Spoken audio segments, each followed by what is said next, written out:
So it's time for Q&A number 107 with the short-haired guys, the British Fist. Keep sending us in questions through the inboxing us, commenting down below, Facebooking us or Twittering us using the Twitter hashtag BritishFistQA. Keep sending in your questions. We enjoy doing these videos. Let's get straight on to the first question. Crew 5150 Timmer. What are your plans for this summer? MJ, what are your plans for this summer? This summer is just about work, new job, and also the fact is that I'm hoping to do a bit of travelling on the days that we've got free when we're not doing videos. Indeed. As for me, it's going to be mainly focusing on work, trying to meet new people, just enjoying summer, basically. Summer is a great time. If built properly, would you guys look forward to matches between Langston versus Ryback and Ziggler as a face versus CM Punk? Well, Langston versus Ryback wouldn't be a bad match. Two bigger guys. That's what we like in the WWE. Yes, we can complain about Kane and Big Show, but big guy versus big guy, you do expect it to match up because you got the strength versus strength. As for Ziggler versus CM Punk, not sure now Ziggler is a babyface and CM Punk is seemingly a babyface. I would like to see it maybe if CM Punk was a heel, but not right now. With me, I'm a bit different because before we had the face turn and the heel turns of particular wrestlers, this was one of the matches that I straight up said, if they found a way to make this match happen for whatever reason, no more contendership or whatever, this match would definitely be a good performance for both wrestlers and a match that I think fans would tune in to see. Especially internet fans. Any chance you guys would get behind unused talent if they return? A-Ryan, Mason Ryan, Ezekiel Jackson and Yoshi, and how would you book them if returned? Well, A-Ryan, Mason Ryan I would get behind. A-Ryan a little bit more than Mason Ryan. Ezekiel Jackson and Yoshi I really wouldn't know. Well, look at this. We have Mason Ryan, Alex Riley, who they're rumoured to be a tag team. They're best friends. That's something there. Zeke, I think that's a big guy, but when they turned him face, it went wrong for me. Zero personality. Yoshi, I think, again, with him being cultural, it would have been good, but the WWE didn't really run with that in the mid-card for him. If I was to book Alex Riley or Mason Ryan, I think with A-Ryan, I think as a tag team it could be a good idea. But I think if you bring them back as a singles guy, you give Alex Riley a mid-card run in the maybe for the US Championship or something. As for Mason Ryan, you kind of do similar to what you're doing with Ryback and just build them up piece by piece by piece and not just rush it so much.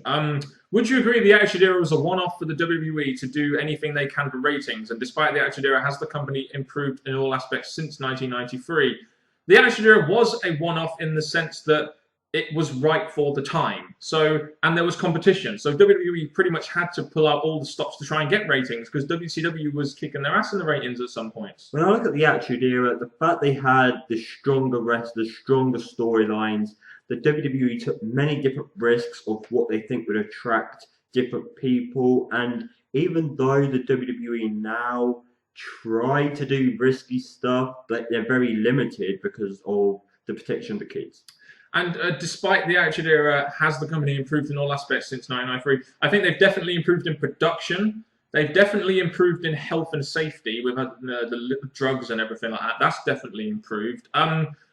As for other aspects, I don't really know. I don't think the strength of characters is there anymore. I don't think the storylines are there anymore. I don't think the direction. I mean, in '93 it was a PG product. But now it's a PG product. I haven't seen much evolution there. There are obviously things like technology that have improved and, availability of money and business aspects and stuff. I think things are improved, but at the same time, even if we do notice the improvements, people still want to see the Attitude Era quality. I think we all want to see the Attitude Era, just because most people on the internet were teenagers or young kids when it first happened, and it was just so cool. I can't blame them. But it's over. Let's move on from the Attitude Era. Mark Slam S621. If you could choose one comic book superpower, what would it be? I would definitely fly. I would love to be able to fly. I'd say the ability to read someone's mind. Oh, I'd say clairvoyance. Make everyone go silent, and it worked for a temporary basis. Let's keep going. Well, just keep being silent. Yeah, that's it. Make everyone silent. Go, ha! Well achieved, NJ. Ambrose Freak 95. If the Attitude Era never happened, would the wrestling industry have changed in a good or bad way? Who really knows? Because at the time, WWE were really not putting out that great of a product. If it wasn't for Vince Russo coming in and changing the way the product was presented, it probably would have got worse because it would have got even less and less and less and less with the time. So I think the Attitude Era was something that needed to happen, even if it did put the company up at a peak, which it was never ever going to get back to. If the Attitude Era didn't happen, I still think there would have been creativity from the minds of the writers and stuff, but maybe not as strong as the Attitude Era provided us. Why do the IWC like talent and technical wrestling or technical wrestlers over everything else? Because a lot of people in the IWC just like wrestling and they like a particular style of wrestling and they're very narrow-minded. And if it's big guy versus big guy, even a good big guy versus big guy match can only get 2.5-star rating, whereas a Davey Richards or a Gavey Richards, as I call him, versus an Eddie Edwards can only ever get a 4-star plus. Well, I'm not going to lie. When it comes to the technical wrestlers, they do put on great performance wrestling matches, moves, and stuff, which entertains the crowd. And other wrestlers, yes, if they don't build their expectations or wants, then yes, there's going to be complaints. But I think people don't look more into what the WWE business or wrestling business is meant to offer. And if there was nothing but technical wrestling, like let's say, for example, in ROH, then you get casual fans don't really care because there isn't too much variation. So there you go. The questions. There's literally 10 S's there. Unless I accidentally kept my finger on S when I was typing this guy's name up, or it could be a woman, who knows. Do you think the WWE should do something like the NFL and wait a few years to induct people into the Hall of Fame, or do you think they should just keep doing it 1 year after a superstar retires? Well, it just depends, because it's like with certain retirements, like when Ric Flair retired, it was a good time for him to go into the Hall of Fame because, and when Shawn Michaels went into the Hall of Fame, because they just finished such an illustrious career.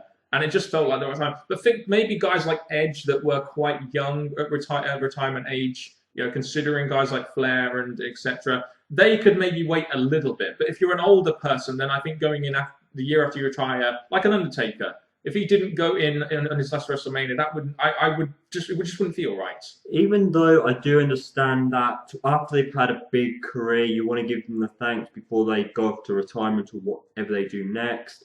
I think maybe the location should come into factor in the hometown of the wrestlers. It should be like if something special happened, or you're inducting two members. Edge into Canada, like Canada, you're in Canada, and then you're inducting Edge, that kind of thing. That does also matter as well. There are other aspects to take into account, whether or not they want to go in that year, etc., and who else you have, and the contrasting characters, etc. Super Mark Money. Who do you think is the next face of the WWE? And when do you think the torch will be passed on to him? I'm going to laugh at Ryback. Well, a lot of people are saying that it was going to be Ryback, but unfortunately, he hasn't won a pay-per-view match clean since Money in the Bank last year, I believe. So it's kind of hard to get by the fact that he's going to be the top guy now. It's definitely not going to be Ziggler. It's definitely not going to be CM Punk, even though he would be one of the guys you could put there. Sheamus. Some people were going to say Sheamus, but now his character has just gone downhill. So. Right now, we don't really know. Yes! Daniel not going to be Daniel Bryan isn't going to be the next face of the company. It's hard because we don't really know. I mean, I would say Ryback, and I'd say the torch should be passed on to him at WrestleMania 30, maybe. But momentum is there, and so we don't really know anymore. It's a hard question, really, because there isn't anyone there anymore, that can really take over Cena's place. Any other insight about that question, or? Are you using your superpower? I was starting to use my power, but the thing is... It didn't work. I still talked. Yes, you did. But when wrestlers... Again, it's hard to say. The wrestlers I would like to see as the face of the company, because John Cena's been there a while, but the WWE... They're booking wrestlers slowly, but again, it's going to be a limited... As an ice cream van just goes past, NJ, do you want to get an ice cream? I kind of fancy an ice cream. Let's wait until this Q&A's done. We'll run out and get an ice cream. Renegade Man 83. Do you guys think WWE should pair Antonio Cesaro with his old partner from ROH, Cassius Ohno? Since WWE doesn't know what to do with Cesaro right now, this would make the tag team division more interesting. Well, he's with Zeb Coulter right now. That's a kind of good direction for Cesaro. This would have been asked before that happened, though. Not a bad idea. I mean, they kind of need more tag teams now that the Daniel Bryan and Kane are kind of gone. So that wouldn't be a bad idea. It would be a nice way of bringing Cassius Ohno into the WWE. This was thinking before he debuted and as singles wrestler. I thought it was going to come into the tag team, build his way, like Eddie and Christian, then go off into other direction. But right now, I mentioned this is probably not going to happen. But like Dan said, He's joined forces with Zeb. So the fact that Swagger's failing in the main event, why don't just put them into a tag team? Why not? Metal Ruler 45. So you could call them the mid-card mafia or something, couldn't you? Metal Ruler 45. Should TNA have more than one X Division match on Impact? No, I think one is fine. I mean, if you want to keep the variation there, you want other storylines to be able to fit on the show, and there's no room for two X Division matches on an Impact show, unless it was an all X Division Destination X type Impact, which we have got coming up in July. Well, I think the fact we've had like 2 knockouts before, having 2 X Division, especially when the TNA seem to make the Ace and Eights or the main event wrestlers dominate the show. I think putting 2 X Division matches on a occasional TNA would definitely be an attraction again. Try it. Why not? Give it a try. Why not build your whole show around it like the Destination X show? That should be good. Who was a worse wrestler, Lacey Von Erich or Madison Rayne? They were both bad. Lacey Von Erich was terrible. Yeah, that's all you need to know, really. American Alucard. I'm guessing you're from America. If Jeff Hardy wouldn't have gotten into trouble, would he be the face of the WWE now instead of Cena? No way. Even if he was drug-free and all that, he wouldn't be the face. He was always going to be a second guy to Cena, because Cena was always the big spokesman for WWE, like the kind of Hulk Hogan. Well, if we push the drug to a side, I still think Jeff Hardy, even though he branched up in a very positive way, he would have still had competition with John Cena, Brock Lesnar around that time. So I think there would have been difficulty at being seen as the top guy. Especially seeing as he's not one of those guys that generally Vince McMahon would see as his top guy. Like, he generally sees bigger guys as his top guys. Like, for example, like Cena, like Batista, like Hogan, like Macho Man, etc. When AJ Lee wins the Divas belt, which she did at Payback, will she be booked as a stronger champ than Dolph Ziggler? Well, that's a good question, because Dolph Ziggler lost the belt at Payback and AJ Lee won her title at Payback. Well, in question to that, I think that, let's say Ziggler wins it back and it's competition between boyfriend and girlfriend, if they're still together. Yes. I think the fact that they're going to probably work on AJ's character and work on Ziggler's title. Ziggler's never been booked strongly, so I'd say AJ Lee. But I mean, it'll be interesting to see this whole boyfriend and girlfriend competing. It wouldn't be the first time that's ever happened, would it, NJ? Is WWE missing with Sheamus by not making him the tweener hooligan that attacks faces and heels? To be honest, as a corny babyface, his character has really gone nowhere. I mean, it referenced Payback when he was on the pre-show. I mean, why not make Sheamus into a tweener? I mean, they have done heel stuff with him before. 0800 fella, is that what it is? They have done heel stuff with him before, so why not make him into a tweener kind of guy? I mean, I don't know, it would be something different for Sheamus. Well, I think with Sheamus, I think either turning heel or keep him as he is, because we've got other wrestlers who, yes, Sheamus is still fairly-ish new to it, but I don't think Sheamus is going to be...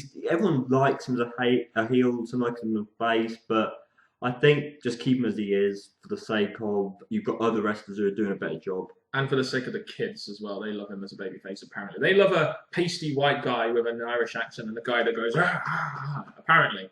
I don't know how that works. Ambrose Freak 95. Since AJ Styles has been floating in the TNA mid-card, should he move to WWE and try and become a star there? Well, TNA have featured him in quite big main event roles, and he might be winning the BFG series. I don't think even if he was being booked as a mid-carder in TNA, he should go to WWE, because I don't think WWE would try and make him into a star, to be honest, really. Even though AJ could be built up like Punk, start below and grow up into the WWE, I think he's a TNA guy. Yeah. I think that's where he should stay, continue being TNA's top guy. Or, face kind of person. Should WWE hold NXT pay-per-view events? I've kind of flirted with the idea of possibly holding NXT pay-per-view events, but to me, good one, MJ. But to me, I don't think it would be a good idea, because I'm not sure how many people would actually want to pay for them. I mean, not many people watch NXT. Even though Vince McMahon's all about the money, and if NXT did have a, let's say, once every few month pay-per-view, I think it would be a benefit idea, because even if not many watch it, it could be a growing thing for NXT. They could continue to grow, get better, get more viewers. And I think that it's a little bit more money, even if it's not a lot. I'd watch it, I'd review it, and I'd definitely promote the fuck out of it. But I'm not sure how many people I could get to watch it. I mean, we have 3,000 subscribers, but how many of them watch NXT? I don't really know. Crew 5150 Timmer, again. asking us more questions. If Cena came in as a babyface like Kofi instead of turning heel, would he get a good reaction or the current one? So he did come in as a babyface originally, but then got over as a heel to the point where people were cheering him to be a babyface, and then he's been a babyface ever since. So it kind of really worked like how it happened, really. I mean, he did need to turn heel at the time because a babyface rapper was kind of like out of the question. I really don't care about John Cena, so I'm not even going to bother answering this. He'd probably get a better reaction if not because they haven't turned him heel, if they just evolved his character a little bit and stopped getting him in so many main events. I'll just say that. Actually, one more thing. If the draft was brought back, which I want that, and Backlash, so do we. Backlash is brilliant. Yep. What top guys and mid-carders will be on Raw and SmackDown? Well, to be honest with you, I mean, it's like you could put Sheamus on Raw, you could put CM Punk on SmackDown, Cena on SmackDown, and then draft him straight back to Raw. I mean, to be honest, right now, they're not going to bring the draft back, and I think it's a good thing because they clearly don't have the talent to just keep some talent on SmackDown and some talent on Raw. So it's better that they're kind of combining the brands now, so anyone can be on Raw and anyone can be on SmackDown, especially now Raw is 3 hours. Well, the draft did interest me a lot. I did really enjoy the draft and wondering who's going to go over to the opposite show and work their way up on there. But the WWE and their roster, with the amount of people either leaving, not being booked properly, the WWE contract on the main eventers more than the rest of the show, I really cannot see it working now. Matt Hennessy, who should end Taker's streak, Cena, Rock, or Brock? My immediate answer is none of them, but if I had to pick one, for the benefit of the business, I don't want it to be a part-timer that ends Taker's streak, so I'd have to say Cena, as at least he is the top guy and could at least benefit from it in some way. Straight away, you've named 3 wrestlers who have not faced Taker at WrestleMania, so you've got good main event matches here. Cena, I think the fact that he's going to still be in the company for 50 decades or however long he's going to freaking 500 years, 50 decades. Yep, he's going to be that old. And he's going to be 538 years old when he retires. Yep. WWE's going to go down the hill. Big night. The Rock against Taker. The Rock finishing it. I don't think The Rock needs it to push his career any higher because he's already a top guy in the WWE, a movie star and everything. Brock. It would be a big match, but I don't believe that it should be the case anymore. No, the $2.99. Will WWE ever have the balls to have a babyface lose an I Quit match clean? Well, they'll never have Cena win an I Quit match clean, but they'll probably have a babyface lose an I Quit match clean at some point. Just not John Cena, because he never quits and never gives up, because it's all part of his motto and character, unfortunately. Well, the big thing about this, I'm glad you brought this up, because we received this in a earlier conversation, that John Cena versus The Undertaker should be an I Quit match, and then one of these 2 top bases at the time would have to quit. So I think the fact that Taker's not really gone through the quit, and neither has Cena, I think it's going to happen if that match did happen at Mania. I believe that was a previous Q&A question when someone posed it to us, and we said that was an excellent idea. John Cena, the guy who never gives up, versus Taker, who has this massive streak. Then one of them will quit and you get your wish. And exactly, so there we go. How would you book CM Punk's return if it was up to you? Well, Which one? Yeah, exactly. Well, I mean, obviously, I would have definitely brought him back as a babyface. I would have had him come back.